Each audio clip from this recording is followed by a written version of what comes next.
Assalamu alaikum students, how are you? Hope you will be fine. I'm also fine. So let's start our lecture today. This is class 9. Our subject is biology and we are studying unit number 8, nutrition. Today our topic is role of vitamin C and vitamin D. तो previous lectures को थोड़ा सा अगर हम recall करें तो उसमें हमने स्टडी किया था कि विटामिन्स क्या होते हैं। वो न्यूट्रिएंट्स जो कि बॉडी को रिक्वायर्ड्स होते हैं स्मॉल अमाउंट्स में, बट इनके बगैर हमारा बॉडी जो है वो जो है उसमें ग्रोथ और मेटाबॉलिज्म नहीं हो सकती। ये ग्रोथ और मेटाबॉलिज्म के लिए ज़रूरी होते हैं। तो विटामिन्स जो हैं वो हमने दो तरह के पढ़े थे, fat soluble and water solubles. तो आज हम स्टडी करेंगे role of vitamin C and vitamin D. Vitamin C participates in many reactions. It is needed to form collagen. Collagen क्या है? एक फिब्रस प्रोटीन है। कोलेजन क्या है? एक फिब्रस प्रोटीन है जो कि कनेक्टिव टिश्यूज़ को स्ट्रेंथ प्रोवाइड करती है। कोलेजन जो है वो एक फिब्रस प्रोटीन है जो कि कनेक्टिव टिश्यूज़ जो कि हमारी बॉडी में होते हैं, कनेक्टिव टिश्यूज़, उनको ये स्ट्रेंथ प्रोवाइड करती है। तो कोलेजन प्रोटीन बनाने के लिए ज़रूरी है vitamin C. It is also needed for healing of wounds. Healing of wounds यानी कि अगर हमारी बॉडी में कहीं पे कोई कट लग जाता है, कहाँ पर कोई इंजरी हो जाती है, तो उसकी हीलिंग के लिए भी हमें विटामिन सी की ज़रूरत पड़ती है। हम जानते हैं कि जब भी कोई हमारी बॉडी में कट लगता है तो वहाँ पे छोटा सा एक क्लॉट बन जाता है, जिसके बाद उसके ऊपर हीलिंग हो जाती है। तो इसके लिए कौन रिस्पॉन्सिबल है? Vitamin C. Vitamin C in white blood cells enables the immune system to function properly. इसके अलावा ये इम्यून सिस्टम में वाइट ब्लड सेल्स को भी प्रॉपर फंक्शनिंग के लिए ज़रूरी है। वाइट ब्लड सेल्स क्या हैं?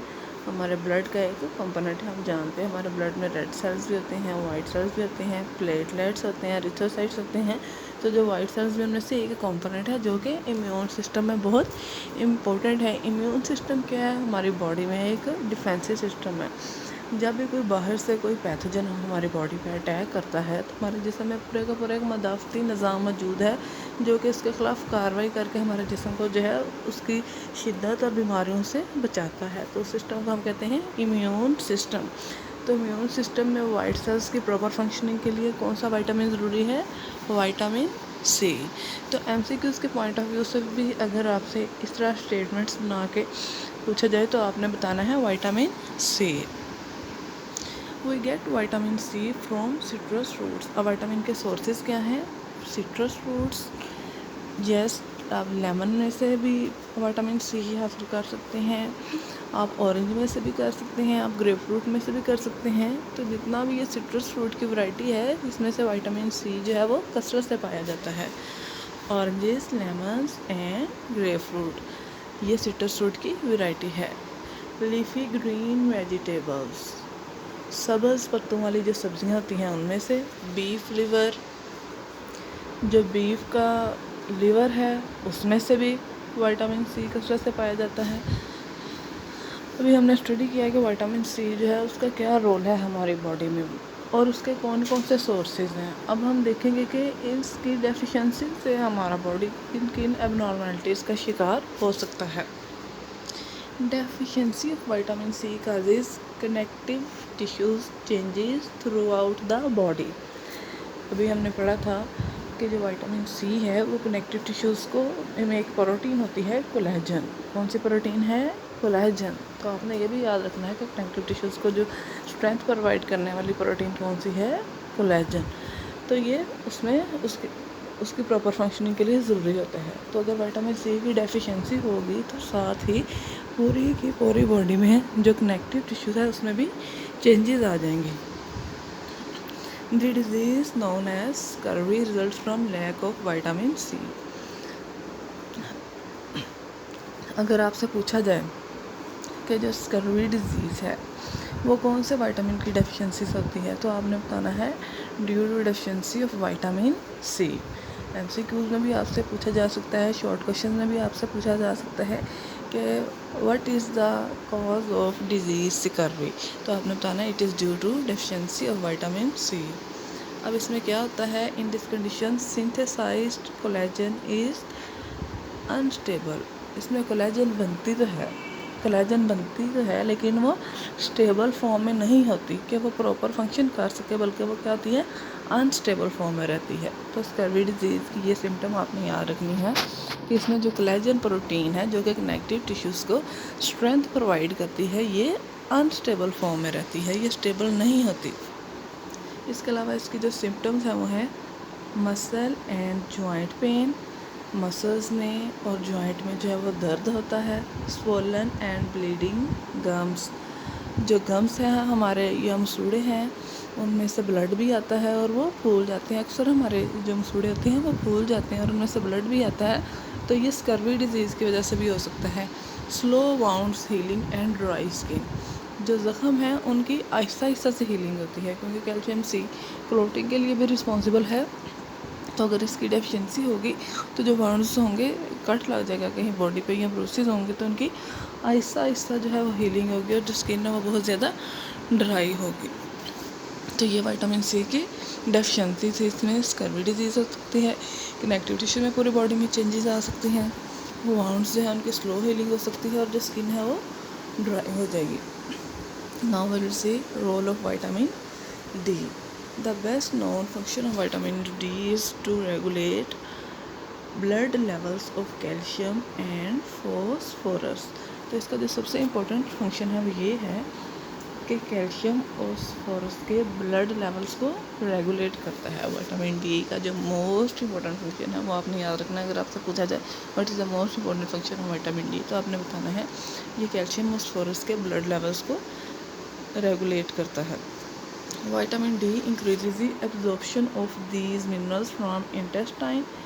इंटेस्टाइन से ये इन मिनरल्स की एब्जॉर्प्शन में हेल्प करता है and they are deposition in bones, और बोन पे उनको डिपॉजिट कर सकता है।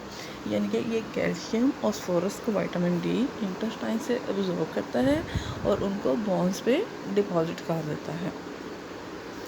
Vitamin D is mainly found in, ये इसका फंक्शन था जो सबसे मोस्ट इम्पॉर्टेंट फंक्शन है विटामिन डी का, ये कैल्शियम और फॉस्फोरस को इंटेस्टाइन से एब्जॉर्ब करता है, उसके ब्लड लेवल को रेगुलेट करता है और उनको बोन्स पे डिपॉजिट कर देता है। और अब इनके जो सोर्सेज हैं वो क्या हैं, fish liver oil, milk, ghee and butter, ये क्या है इसके सोर्सेज हैं। It is also synthesized by skin when UV radiation from the sun are used to convert a compound into vitamin D. यानी कि जब भी सूरज की रोशनी पड़ती है तो हमारी बॉडी में जो है वो कंपाउंड्स होते हैं वो विटामिन डी में कन्वर्ट हो जाते हैं। सूरज की रोशनी में अल्ट्रावायलेट रेज होती हैं, यूवी रेज या अल्ट्रावायलेट रेज जो वो क्या करती है हमारी बॉडी में डिफरेंट कंपाउंड्स को विटामिन डी में कन्वर्ट कर देती हैं। इस तरह हमारी बॉडी में नेचुरल भी विटामिन डी प्रोड्यूस होता है। तो ये विटामिन डी के सोर्सेज थे। अब हम देखते हैं कि विटामिन डी की डेफिशिएंसीज जो हैं उससे हमारी बॉडी किन एबनॉर्मलिटीज़ का शिकार हो सकती है। Long term deficiency of vitamin D effects bones, तो इसका सबसे जो मेजर इफेक्ट है वो किस पे होगा, bones.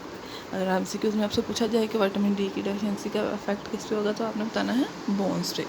In children vitamin D deficiency leads to rickets, children में ये एक डिजीज़ हो जाती है विटामिन डी की डेफिशिएंसीज का, जिसको हम क्या कहते हैं, रिकेट्स।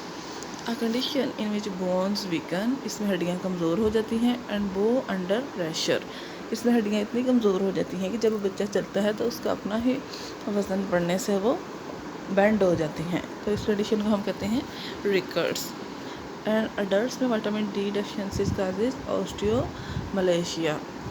ऑस्टियोमलेशिया क्या है, सॉफ्टनिंग ऑफ बोन्स। तो अगर आपसे एमसीक्यूज़ में पूछा जाए व्हाट इज़ ऑस्टियोमलेशिया, तो आपने जो है सॉफ्टनिंग ऑफ बोन्स के ऊपर टिक करना है। किड्स में, चिल्ड्रन में ये कौन सी डिजीज़ कर रही है विटामिन डी की डेफिशिएंसी, रिकेट्स की, जिसमें वो चलते हैं तो हड्डियाँ बैंड हो जाती हैं। और अडल्ट्स में कौन सी डिजीज़ कर रही है विटामिन डी, ऑस्टियोमलेशिया, यानी कि softening of bones, increasing the risk for fracturing in bones, जिसकी वजह से जो है फ्यूचर में बोन्स फ्रैक्चर भी हो सकती हैं। ज़रा सा झटका लगने से, ज़रा सा गिरने से, ज़रा सी चोट लगने से जो वो बोन्स है वो फ्रैक्चर भी हो सकती हैं। So this was about the role of vitamin C and D in our body. Next detail जो है वो हम अगले लेक्चर में पढ़ेंगे। I hope you must have understand this lecture very well. Still, if you have any confusion, you can again ask me. Thanks and take care.